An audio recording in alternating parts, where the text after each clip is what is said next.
Good morning and welcome everybody. I just realized I forgot to turn on my light. Of course, it's the first I've been off and you can tell I've been off for sure. So welcome everybody. Thank you so much for joining me today. Let me know when you are watching the replay. Give me a hashtag replay and let me know how your New Year's went, how your New Year's Eve, how your holidays. We've been off for a little while. If you can see, you can actually see my breath in my office. I don't know if you guys can see it in camera, but I haven't been here. I've been off for the last week. So I haven't been in my office and didn't realize my heat isn't working. And it is all of 20 degrees outside. So we'll get through this. That's fine. I have a space heater in here now working on it.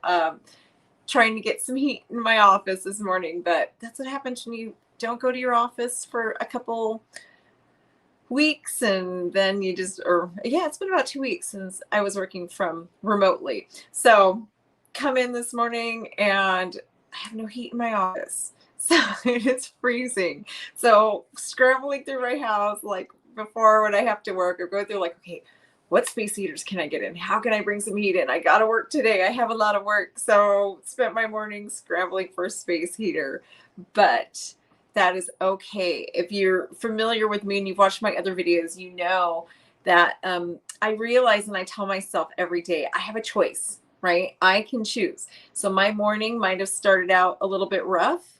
I woke up kind of tired. We've got a huge project going on at my childcare center. So I was up pretty late last night working on that and then came home really late. So woke up kind of tired, walked into my office to find no heat. My office is actually a building detached from my house. So it is its own separate building. So yeah, coming in here to find no heat and scrambling through my house like, okay, what space heaters do I have? What can I use in here? Do I have to go to the store before I start working for space heaters? But that's okay. I choose how the rest of my day is going to go. My first part of my day might have been a little bit crazy, but if you've watched me before, you've heard me say it before. We choose how our day is going to go. We choose. I am not going to let the first hour or 2 hours of my day or 3, I don't even know how long I've been awake at this point, but I cannot let that determine the rest of my day, right? I get to choose. We on average are awake for 14 hours, I think is the average. It's about 14 to 15 hours a day. And oftentimes things in the morning won't go our way. So we automatically go down that slope of, oh my gosh, it's going to be a horrible day. Look at what's already happened. I've already been through this and I've already been through that.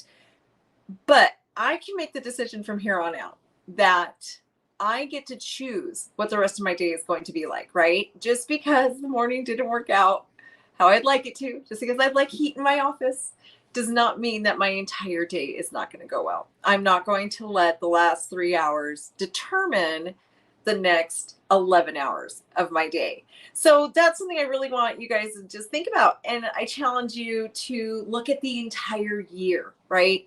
Last year may not have gone well. The last couple of years, COVID has made it pretty rough on us, right? But I want us to really think on how can we use that in our life in general. And it's so funny. Every time I talk, I can actually see my breath.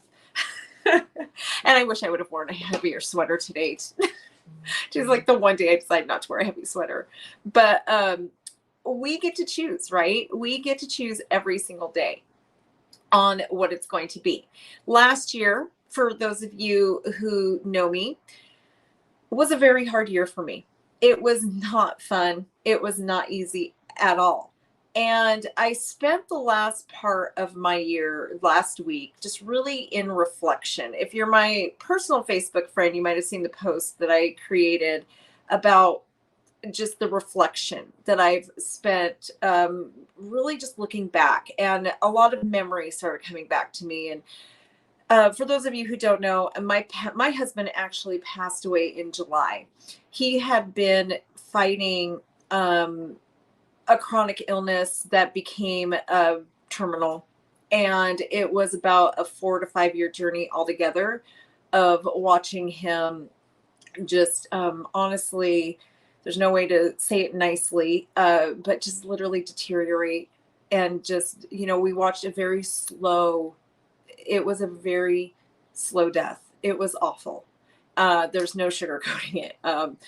But it, so it was hard as I was sitting in reflection to really just focus on 2021, because it's almost like 2019, 20, and 21 kind of meshed together, because that was my family's journey. I literally lived watching my children every single day watch their dad die slowly. And that it wasn't easy, right? It was really, really hard in so many levels. I mean, I can't even explain what happens and what you go through during something like that.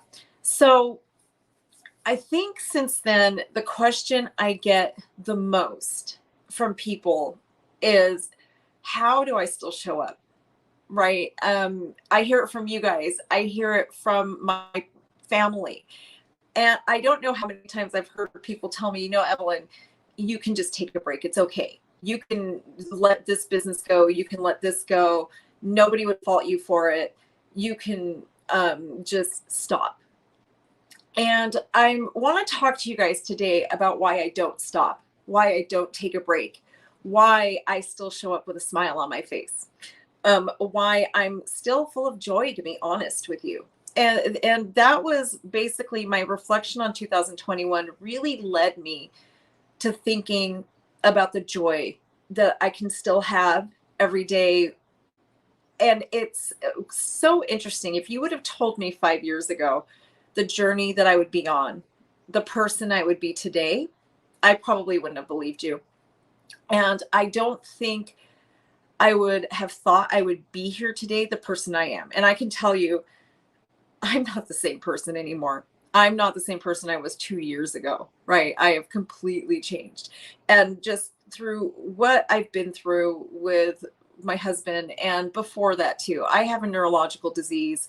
When I was diagnosed and going through just trying to figure out what was wrong with me, get me stabilized, that really changed me as well. And but those two incidents have fundamentally changed me forever and have gotten me to where I am today. And with these two things in my life, just losing my life partner of 29 years, and I had to really stop and make a decision on how am I going to move forward in my life from here on out, right? I could become one of those widows who just kind of shrivels up, doesn't live, and just thinks of all the awful things that have happened to me, right? There's been a lot of awful things that I've gone through that have happened to me. So I'll tell you, when I was a child, I used to think, I had kind of a rough childhood. And I actually used to tell myself, it's okay. I know it's hard and I know this isn't how it should be. I would look at my friends and I would see this, they didn't have such a bad childhood. So I had actually convinced myself that it was a good thing I was having a rough childhood. And it was a good thing that things weren't good for us and I wasn't normal, because I figured that meant I was going to have a good adult life, right? I used to tell myself as a child, well, if you have a bad childhood, that means you're going to have a good adult life. So that's good. But, and I think even in my young teens, I believed that. For a long time, I believed that meant you'd have smooth sailing as an adult. So I suffered from some deep depression issues. But there came a time in my life where I had to stop and just look around and decide, I get to choose. All of this might happen to me. All of this might come at me. I may have had a rough childhood. I may have a neurological disease that I have to accommodate every day of my life, right? But most of you guys don't even know, right? Have no clue that I deal with a neurological disease, that I juggle being a business owner and everything I've done. In the last couple of years, I have juggled owning 2 companies. I launched a company. I have a full-time caregiver for my husband, dealing with him and his dialysis, and all the other, there's so many things going on with him, raising my children. and with a neurological disease that I have to fight through every day, every single day. A little known fact, well, it's not something I mean, I tell people all the time, I don't hide it, but I actually have to nap every day of my life in order to get through because of my neurological disease, right? And I still do it with a smile on my face every day, and I'm still full of joy. And I do have to say, you guys, I am a God girl. I do have to give the credit to that all to God. It's not just me. I mean, I absolutely have to give the credit. As I say it, just like this voice in my head saying, it's not you. It's not you. But from the mindset perspective, I realized a few years ago, and I did have a victim's mentality. I absolutely was caught in a victim's mentality. And my friend Christina is probably on here right now. She can tell you, she was my friend through all of it, right? She was there when I was stuck in a victim's mentality, and she saw me transform and change my mindset and change. Instead of believing, why does this happen to me? I always asked, like, why does this happen to me? And honestly, as a God girl, I used to pray all the time, like, God, I live for you. I do everything for you. How can you keep letting all of this happen to me? Right? How can all of this just keep coming at me? And I used to just like, why is this happening to me? And I will tell you guys that one time, I'll tell you kind of a bizarre story that really woke me up. I went to visit my son while he was in college. And I had 4 amazing, wonderful days with him. It was great to see him. I had missed him so much. I flew out there, spent 4 days, it was just me and him, just having fun for 4 days. And it was awesome. It was amazing. I just had the time of my life. And we were driving to the airport on Sunday to come home, and my husband called me to tell me that my dog died. And I cannot tell you guys, this was my baby. If you're not a dog person, you don't understand the gravity of this one for me. But that was my baby. I am a huge dog fanatic, but this dog was my favorite all-time dog. And I felt like I was being punished because I was happy for 4 days. I literally thought for a long time that my dog died as a punishment for being happy. I literally thought, well, I spent 4 good days and I was actually happy for those 4 days. So something bad had to happen. And I really thought that I lost him because I was happy. And that's when I realized, like, whoa, wait a second, what is going on here? And that was a huge epiphany moment for me to realize that that isn't why my dog died. It's a lot. I am okay. It's okay to be happy. It's okay to have joy in your life. And that's when I realized I had to do something to come out of that victim mentality, that I was really stuck in this victim mentality where life can't go well for me. And I realized that I had to make changes, that it starts within me, right? And I had to make changes in order to really reset and lose this victim mentality, because the whole manifestation movement, I believe in it and I don't, right? I believe in it from a sciencey level because I do believe that we bring a lot on ourselves because of actions we take, right? And because of different things. And when you have a victim mentality, you are causing a lot of your problems. If your center is struggling, if you are facing bankruptcy, things like that, and you're just like, this is happening to me. This is happening to me. If you're struggling with staff, if you can't retain, if parents are leaving your center and you're just like, well, this is the industry's fault, and you're not looking within yourself and you have that victim mentality, that is, you are manifesting these things. You are bringing them onto you, right? Because of your mentality. And that's where mindset is so very important. So the new year gives us an amazing opportunity to start over. And I know that a lot of people right now are saying, oh, don't come up with New Year's resolutions. And I don't actually come up with New Year's resolutions per se, but I do use the new year as a way to reset and to have a new day. And for me, this new year is really, really symbolic because it is my first year of my life, my adult life without my husband. I was with him since I was 15 years old. And it is my first time living as an adult without him. And so I realized that for me, 2022 is a time that I start a new chapter in my life completely. And I choose here. Am I going to focus on what I've lost? Am I going to focus on how hard the last 4 years of our life has been and how it didn't end the way I thought it would, right? 4 years ago. Or do I choose to make the best of it? Do I look at my past and do I live in anger and frustration and grief over everything I've lost? Or do I move forward with gratitude for what I had? Those are my choices to make. And that's why I can show up to you here with joy and happiness. That's why I smile. That's why I still have the life that I live, and I don't quit and I don't give up, because I realize that I choose how I look at the last 4 years. Yes, I lost my husband, right? I lost what I thought my future was going to look like. But I have 29 years of memories. I have 2 amazing children that I wouldn't have if it wasn't for him.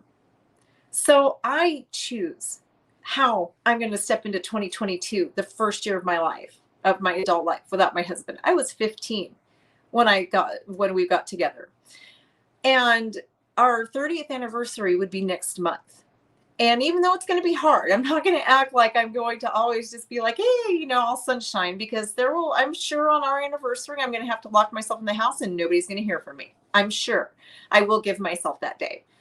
But for the most part, I am happy all the time. I do walk through life in joy because I choose to, right? I choose to have a successful childcare center. I choose where I am today in my life. And you can too. You can make the decision. We are only 3 days. This is day 3 of 2022. Release everything that has happened till now. Use this to come in to you as a new person. Use the opportunity of the new year. It is a time for you, just like mourning, right? This is like we get to start over every year, and we can look at, these are the things I want to lose from last year. I don't want to bring with me into, this new year. These are the things I want to leave behind.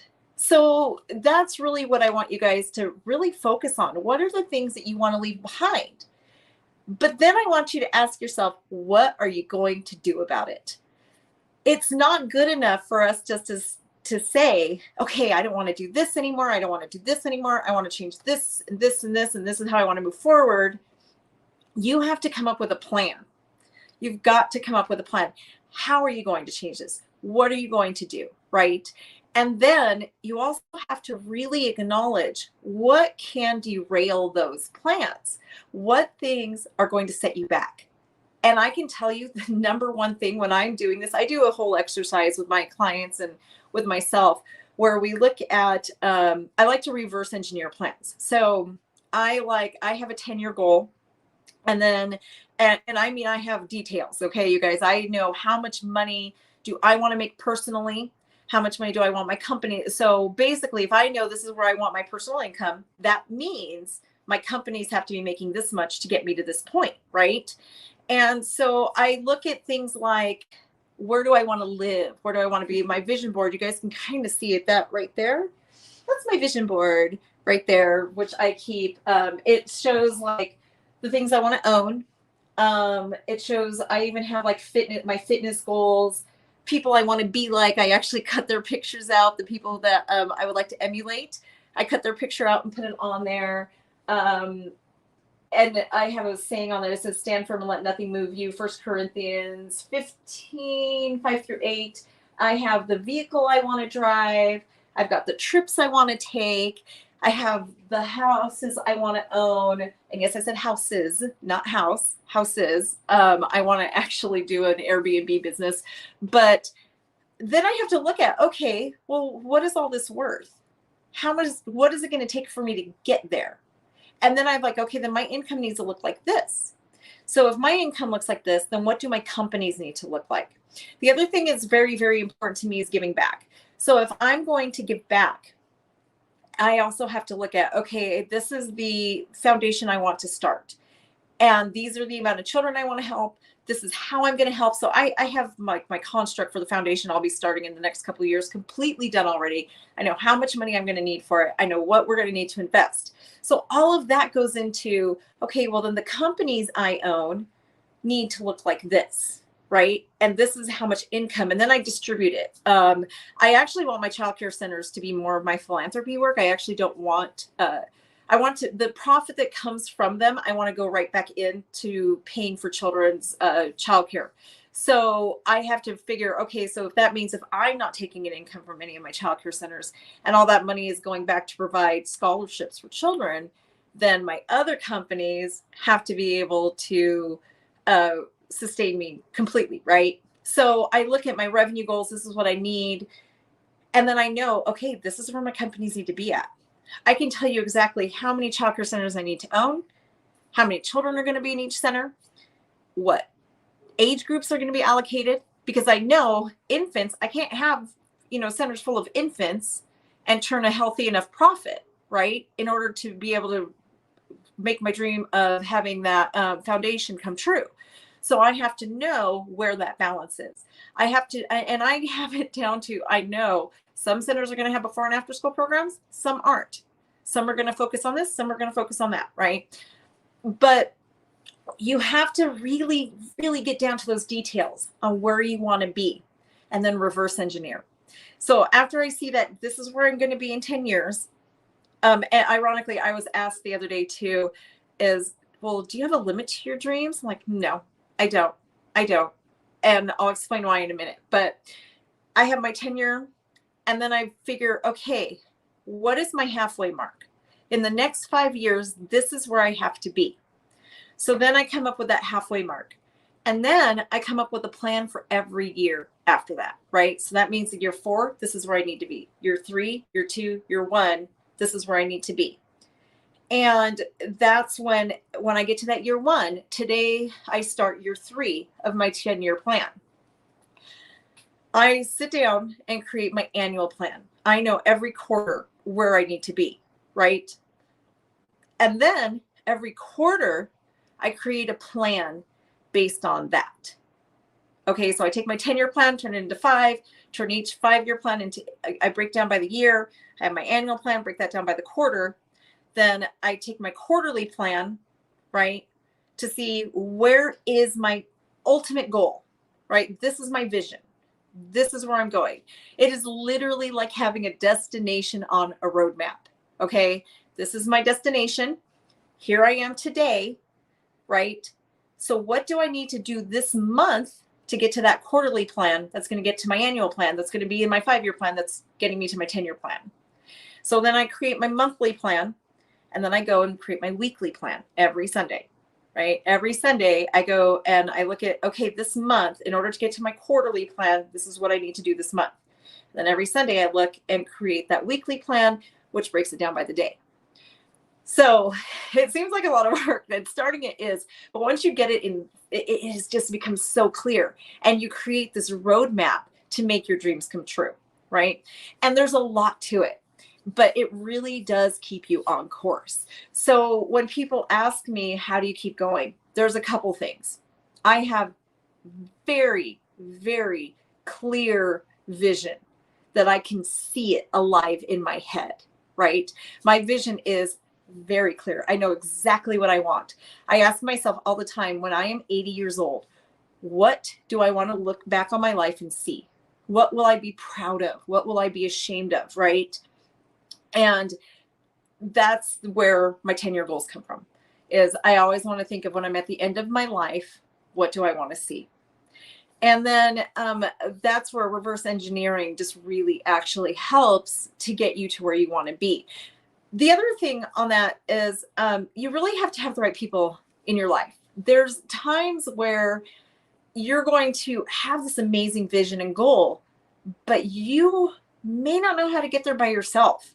And that's when it's really, really important for you to line up with the people you need to. I have a business coach that basically has achieved where I want to be. She is where I want. So I work with her. She's my business coach because she's where I want to be. She's already done it. There is no sense in me wasting years and literally hundreds of thousands of dollars on trying to figure it out on my own when someone else has already done it, right? So I hired her as my business coach in order to achieve what she has achieved. And that's what she teaches. She teaches people how to have a company like hers and to get to the level that she's at. I always work with, and that's what I'm always looking for, is why start over, right? And I can tell you guys, when I tried to do this on my own, when I was a first-time childcare center owner, I lost so much money.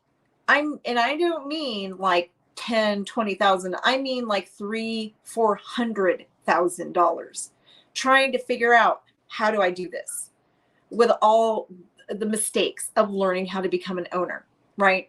So when I decided to start this company, Childcare Business Professionals, my coaching company, I found a business coach who's very successful, and I hired her as my business coach. She has made all the mistakes already. Everything that she teaches is tried and true. She has used her own company as an incubator. So I hired her so I don't have to lose another $300,000-$400,000, another $500,000. I mean, in this company, I could lose millions, right? So why go through that when someone else already has? So that's why I started Childcare Business Professionals, because I know I can coach those of you out there in the childcare world to help you avoid the pitfalls, the mistakes that I have made that cost me that $300,000 or $400,000. I actually do have a number on it, but I don't like thinking about it. So I know that as a business coach, I can save you from those mistakes. I can save you from losing your childcare center if you follow these steps and the path that I take. So I teach basically what I've learned from my mistakes, right? In order to help you guys avoid what I've had. I have almost faced bankruptcy, and I just don't want to be there. And I know I can help you guys not to be there as well. So that's what I bring to you guys in the world. So that's the other thing too, is find that person that they are who you want to be. It is worth the investment. I guarantee it, you guys. I pay a lot of money every year. I pay, oh gosh, over $30,000 a year in business coaching, but I realize it's worth every dime. It's worth a lot more than losing 300,000, isn't it? So it is worth every single dime. So those are really, when you're looking at this new year, remember that you can shed the old. You can morph into that person that you want to become, but you got to lose the victim mentality. You've got to realize that this isn't happening to you, right? It is not. You're not a victim here. All of this isn't happening. And hopefully you guys don't have the mindset I did once upon a time. Bad things don't happen to you because you're happy. You're allowed to be happy. And even through the biggest tragedies in life, you can still find joy and happiness, right? We choose that. I choose to be happy every day. I choose to find joy every single day. I choose to focus on the positive instead of the negative. Whereas I used to choose to focus on the negative, right? I could very easily use my husband's passing as a way to feed a victim mentality, but I choose not to. I choose to focus on the wonderful years we had together, not the loss. I choose to move forward, not backwards. So today, that is really what my challenge. What are you going to do to start moving forward instead of going backwards, right? How are you going to stop yourself from being on this hamster wheel, right? Where it's the same thing day after day. If you woke up your first day of the year and you didn't have hope and joy, if you did not feel that excitement of this is a new year, fresh start, let's kill this year. If it was just like, ugh, here we go again. I got to go to work Monday. My childcare centers are going to drain me. My staff is awful. I'm not making any money. I don't know why I do this. Reach out to one of my team. If that's how you woke up with just, or especially this morning, this is the first business day of the year, right? If you woke up dreading going to your childcare center, reach out to one of my team. We would love to help you change that. We'd love to make your center a place that you love again. I almost sold my center. I was actually positioning it for sale. I just wanted it gone at one point in my life because it just felt like an albatross around my neck. It was just drowning me. I felt like it was burying me alive. And I lost the love for it. But I didn't realize at the time it was me. I thought it was my staff. I thought it was the parents. I thought it was my community. I thought it was the economy. I thought it was I blamed everything. And I didn't realize it was my leadership. It was my attitude. It was it was my mindset. It was my lack of knowledge as a business person that was causing all of this to happen. And now I step in there with joy. I love my centers now. I love it. And I can tell you guys, it doesn't have to feel that way. You don't have to hate your childcare center. You don't have to feel like it is just dragging you down and you just want to get rid of it. It doesn't have to feel that way. You can choose to make it better, but it does start with you as a leader. It starts at the top and it trickles down. So if you have that toxic environment, you really have to ask yourself, and you have to really, really have a talk with yourself, to just ask yourself, okay, maybe this is coming from me, not them, because everything does start with leadership and it does trickle down. So if you guys have any questions, my team is on. They would be more than happy to talk to you and to let you know what we do and how we can help. Start your new year right. Join my membership program. It's so funny. I didn't actually think I was going to talk about this today, but it just feels right now. Somebody needs to hear this. But make sure you go into the new year right. Ask yourself, can I afford not to do this at this point? Or do I need to do this now? Am I ready for a change? Am I done living this victim's life of everything's happening to me? And am I ready to step in to the next phase of life? Right? If you are, get a hold of one of my teams. They're on. I can see them coming through the comments. And we would be happy to talk to you about what we can do and how we can help you step into the new you and to really just change, let go of that past and walk into the future with hope and happiness. I hope everybody has a wonderful rest of their day. I hope you guys reach out to us, and I hope this was helpful. Let me know again if you were here, say hello, or if you're watching the replay, let me know. Have a great day, and I know 2022 is going to be a wonderful year for us.